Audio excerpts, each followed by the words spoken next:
നീയല്ലേ എല്ലാവരും പറയുന്ന പ്രേതം? നീ പ്രേതമാണെങ്കിൽ എന്നെ ഒന്ന് പേടിപ്പിച്ചേ. അയ്യേ, ഇവക്ക് പേടിപ്പിക്കാനൊന്നും അറിയില്ല. ഇവൾ പ്രേതമൊന്നുമല്ല. ഒരുപാട് കാലത്തിന് ശേഷമാണ് അവരിങ്ങനെ ഒരുമിച്ച്. മാക്കിന് ഒരുപാട് സന്തോഷമായി. മാക്ക് ഓരോ നിമിഷവും അവളെ സന്തോഷിപ്പിച്ചുകൊണ്ടേയിരുന്നു. ഞാൻ ആ ഗ്ലാസ്സുകൾ എറിഞ്ഞു വരുത്തി നിനക്ക് ആ പാവക്കുട്ടി വാങ്ങിത്തരും. മാക്ക് ആദ്യത്തെ എറിഞ്ഞു, വീണില്ല. പക്ഷേ അവൻ വീണ്ടും ട്രൈ ചെയ്തു. രണ്ടാമത് എറിഞ്ഞപ്പോഴും വീണില്ല. അവൻ മൂന്നാമത് എറിയുന്ന സമയത്ത് അവൻ എറിഞ്ഞ അതേ സമയം മാക്ക് അവനോട് പറഞ്ഞു, മാക്ക് ഒന്ന് നോക്ക്, ഇതാ പടക്കം പൊട്ടുന്നുണ്ട്.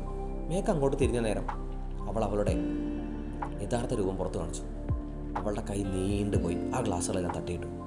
പിന്നീട് അവർ പാർക്കിലേക്ക് പോയി. ഓ, ഇവിടെ നിറയെ ആളുകളാണല്ലോ. മാക്കിൻ്റെ ശ്രദ്ധ തിരിയുന്ന സമയം മാക്ക് അവളുടെ യഥാർത്ഥ രൂപത്തിൽ ജനങ്ങളെ ഒന്ന് നോക്കി. എടാ, അത് നേക്കല്ലേ? ആളുകളെല്ലാം അവിടെ നിന്ന് രക്ഷപ്പെട്ടിരുന്നു.